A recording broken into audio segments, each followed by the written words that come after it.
Chapter 10 is called I Ruin a Perfectly Good Bus of Percy Jackson's The Lightning Thief. It didn't take me long. I decided to leave the Minotaur horn in my cabin, which left me only an extra change of clothes and a toothbrush to stuff in my backpack Grover had found for me.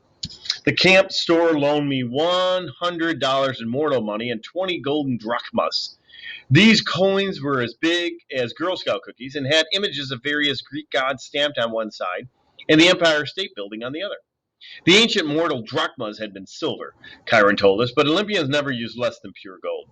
Chiron said the coins might come in handy for non-mortal transactions, whatever that meant. He gave Annabeth and me each a canteen of nectar and a Ziploc bag full of ambrosia squares to be used only in emergencies if we were seriously hurt.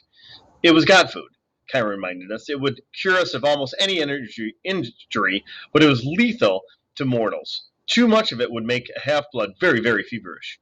An overdose would burn us up, literally. Annabeth was bringing her magic Yankees cap, which she told me had been her 12th birthday present from her mom. She carried a book on famous classical architects written in ancient Greek to read when she got bored, and a long bronze knife hidden in her shirt sleeve. I was sure the knife would get us busted the first time we went through a metal detector. Grover wore his fake feet and his pants to pass as human. He wore a green Rasta-style cap because when it rained, his curly hair flattened and you could see just the tip of the horns. His bright orange backpack was full of scrap metal and apples to snack on. In his pocket was a set of reed pipes his daddy goat had carved it for him, even though he only knew two songs, Mozart's Piano Concerto, number 12, and Hilary Duff's So Yesterday, both of which sounded pretty bad on reed pipes. We waved goodbye to the other campers, took one last look at the strawberry fields, the ocean, and the big house, and hiked up Half-Blood Hill to the tall pine trees that used to be Thalia, daughter of Zeus. Chiron was waiting for us in the wheelchair. Next to him stood the surfer dude who I was referring to recovering in the sick room. According to Grover, the guy was the camp's head of security. He supposedly had eyes all over his body, so he could never be surprised. Today, though, he was wearing a chauffeur's uniform, so I could only see extra peepers on his hands, face, and neck. This is Argus, Chiron told me. He will drive you to the city and keep an eye on things for you. I think he has like 100 eyes. I heard footsteps behind us. Luke came running up the hill carrying a pair of basketball shoes. Hey, glad I caught you. Annabeth blushed the way she always did when Luke was around. I just want to say good luck, Luke told me, and I thought, maybe you could use these. He handed me the sneakers, which looked like pretty normal. They even smell kind of normal. Luke said, Maya! White bird's wings sprouted up the heels, startling me so much. I dropped them. The shoes flapped around on the ground until the wings folded up and disappeared. Awesome! Luke smiled. Those served me well when I was on my quest. Gift from my dad. Of course, I don't use them much these days. His expression turned sad. I didn't know what to say. It was cool enough that Luke had come to say goodbye. I had been afraid he might resent me for getting so much attention the last few days. But here he was giving me a magic gift. It made me blush almost as much as Annabeth. Hey, man, I said, thanks. Listen, Percy, Luke looked uncomfortable. A lot of hopes are riding on you, so just kill some monsters for me, okay? We shook hands. Luke patted Grover's head between his horns, then gave a goodbye hug to Annabeth, who looked like she might pass out. Oh. After Luke was gone, I told her, you're hyperventilating. Am not. You let him capture the flag instead of you, didn't you? Oh, why do I want to go anywhere with you, Percy? She stomped down the other side of the hill, where a white SUV waited on the shoulder of the road. Argus followed, jingling his car keys. I picked up the flying shoes and had suddenly had a bad feeling. I looked at Chiron. I picked up the flying shoes and suddenly had a bad feeling. I looked at Chiron. I won't be able to use these, will I? He shook his head. Luke meant well, Percy, but taken to the air, that would not be wise for you. I nodded, disappointed. But then I got an idea. Hey, Grover, you want a magic item? His eyes lit up. Me? Pretty soon we'd lace the sneakers over his fake feet, and the world's first flying goat boy was ready for launch. Maya! He shouted. He got off the ground okay, but then he fell over sideways, so his backpack dragged through the grass. The winged shoes kept bucking up and down like tiny broncos. Practice, Chiron called after him. You just need practice. Ah! Grover went flying sideways down the hill like a possessed lawnmower heading toward the van. Before I could follow, Chiron caught my arm. I should have trained you better, Percy, he said. If only I had more time. Hercules, Jason, they all got more training. That's okay. I just wish... I stopped myself because I was about to sound like a brat. I was wishing my dad had given me a cool magic item to help on quests, something as good as Luke's flying shoes or Annabeth's invisible cap. What am I thinking? I can't let you get away without this, Chiron cried. He pulled a pen from his coat pocket and handed it to me. It was an ordinary disposable ballpoint black ink removable cap. Probably cost 30 cents. Gee, I said, thanks. Percy, that's a gift from your father. I've kept it for years, not knowing who you were or who I was waiting for, but the prophecy is clear to me. You are the one. I remembered the field trip to the Metropolitan Museum of Art when I'd vaporized Mrs. Dodds. Chiron had thrown me a pen that turned into a sword. Could this be? I took off the cap, and the pen grew longer and heavier in my hand. In half a second, I held a shimmering bronze sword with a double-edged blade, a leather-wrapped grip, and a felt hilt rivaled with gold studs. It was the first weapon that actually balanced in my hand. The sword has a long and tragic history that we need not go into, Chiron told me. Its name is Ancanclismus. Riptide? I translating, surprising the ancient Greek came so easily. Use it only for emergencies, Chiron said, and only against monsters. No hero should harm mortals unless absolutely necessary. Of course, but this sword wouldn't harm them in any case. I looked at the wickedly sharp blade. What do you mean it wouldn't harm mortals? How could it not? The sword is celestial bronze, forged by the Cyclops, tempered in the heart of my Etna, cooled in the river Lethe. It's deadly to monsters, to any creature from the underworld, provided they don't kill you first. But the blade will pass through mortals like an illusion. They simply are not important enough for the blade to kill. And I should warn you, as a demigod, you can be killed by either celestial or normal weapons. You are twice as vulnerable. Good to know. Now recap the pen. I touched the pen cap to the sword, and instantly Riptide shrank to a ballpoint pen again. I tucked it in my pocket, a little nervous, because I was famous for losing pens at school. You can't what? Lose the pen. It is enchanted. It will always reappear in your pocket. Try it. I was weary, but I threw the pen as far as I could down the hill and watched it disappear into the grass. It may take a few moments, Chiron told me. Now check your pocket. Sure enough, the pen was there.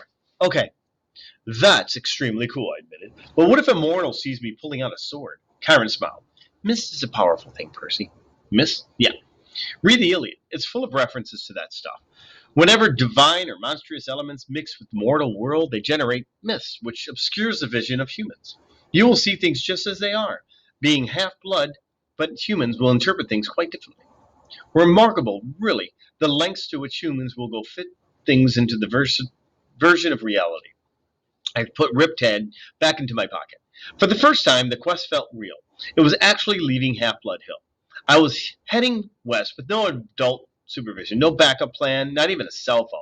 Chiron said cell phones were traceable by monsters. If we ever used one, it would be worse than setting up a flare. I had no weapon stronger than a sword to fight off monsters and reach the land of the dead. Chiron, I said, when you say the gods are immortal, I mean, there was a time before them, right? 4 ages before them, actually. The time of the Titans was the fourth age, sometimes called the Golden Age, which is definitely a misnomer. This is the Western civilization, and the rule of Zeus is the fifth age. So what was it like before the gods? Chiron pursed his lips. Even I am not that old enough to remember that, child, but I know it was a time of darkness and savagery for mortals. Cronus, the lord of the Titans, called his reign the Golden Age because men lived innocent and free of all knowledge. But that was mere propaganda. The Titan king cared nothing for your kind except as appetizers or a source of cheap entertainment. It was only in the early reign of Lord Zeus, when Prometheus, the good Titan, brought fire to mankind, that your species began to progress. And even then, Prometheus was branded a radical thinker. Zeus punished him severely, as you may recall. Of course, eventually the gods warmed to humans and Western civilization was born. But the gods can't die, right? I mean, as long as Western civilization is alive, they're alive. So even if I failed, nothing could really happen so bad that it would mess everything up, right? Chiron gave me a melancholy smile. No one knows how long the age of the West will last, Percy. The gods are immortal, yes, but then so were the Titans. They still exist, locked away in their various prisons, forced to endure endless pains and punishment, reduced in power, but still very much alive. May the fates forbid that the gods should ever suffer such a doom, or that we should ever return to the darkness and chaos of the past. All we can do, child, is follow our destiny. Our destiny, assuming we know what that is. Relax, Chiron told me. Keep a clear head, and remember, you may be about to prevent the biggest war in human history. Relax, I said. I'm very relaxed. When I got to the bottom of the hill, I looked back. Under the pine tree that used to be Thalia, daughter of Zeus, Chiron was now standing in full horseman form, holding his bow high in stature. Just your typical summer camp send-off by your typical centaur. Argus drove us out of the country and into western Long Island. It felt weird to be on a highway again. Annabeth and Grover sitting next to me as if we were normal carpoolers. After 2 weeks at Half Blood Hill, the real world seemed like a fantasy. I found myself staring at every McDonald's, every kid in the back of the parents' car, every billboard and shopping mall. So far, so good, I told Annabeth. 10 miles and not a single monster. She gave me an irritated look. It's bad enough to talk that way, seaweed brain. Remind me again why you hate me so much? I don't hate you. Could have fooled me. She folded her cap of invisibility. Look, we're just not supposed to get along, okay? Our parents are rivals. Why? She sighed. How many reasons do you want? One time my mom caught Poseidon with his girlfriend at Athena's temple, which is hugely disrespectful. Another time, Athena and Poseidon competed to be the patron god of the city of Athens. Your dad created some stupid saltwater spring for his gift. My mom created the olive tree. The people saw that her gift was better, and they named the city after her. They must really like olives. Oh, forget it. Now, if she invented pizza, I could understand. I said, forget it. In the front seat, Argus smiled. He didn't say anything, but one blue eye in the back of his neck winked at me. Traffic slowed us down in Queens. By the time we got to Manhattan, it was sunset and starting to rain. Argus dropped us at the Greyhound station on the Upper East Side, not far from my mom and Gabe's apartment. Tapped to a mailbox was a soggy flyer with a picture on it. Have you seen this boy? I ripped it down before Annabeth and Grover could notice. Argus unloaded our bags and made sure we got our bus tickets and then drove away, the eye in the back of his hand opening to watch us as he pulled out the parking lot. I thought about how close I was to my old apartment. On a normal day, my mom would be home from the candy store by now. Smelly Gabe was probably up there right now playing poker, not even missing her.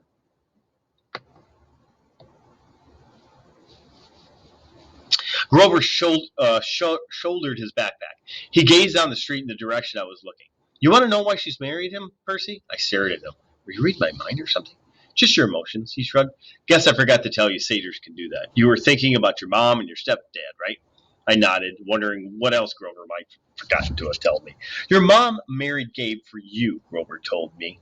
You call him smelly, but you've got no idea. The guy has this aura. Yuck! I can smell him from here. I can trace him on you, and you haven't been near him in weeks. Thanks.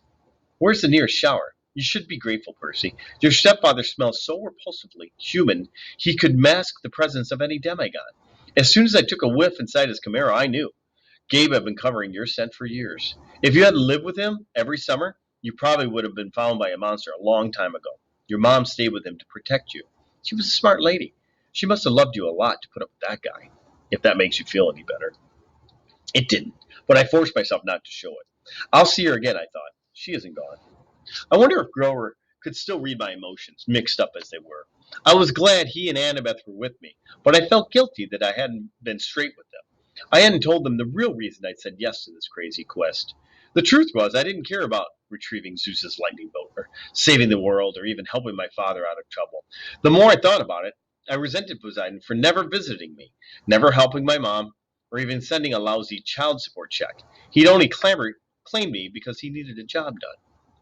All I cared about was my mom. Hades had taken her unfairly, and Hades was going to give her back. You will be betrayed by one who calls you a friend, the oracle whispered in my mind. You will fail to save what matters most in the end. Shut up, I told it. The rain kept coming down. We got restless waiting for the bus and decided to play some hacky sack with one of Grover's apples. Annabeth was unbelievable. She could bounce the apples off her knee, her elbow, her shoulder, whatever. It wasn't too bad myself.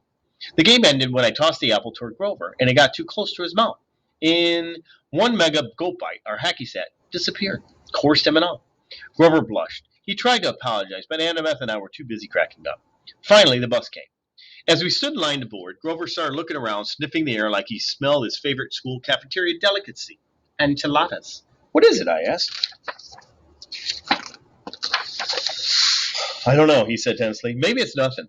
But I could tell it wasn't nothing. I started looking over my shoulder, too. I was relieved when we finally got on board and found seats together in the back of the bus. We stowed our backpacks. Annabeth kept slapping her Yankees cap nervously against her thigh.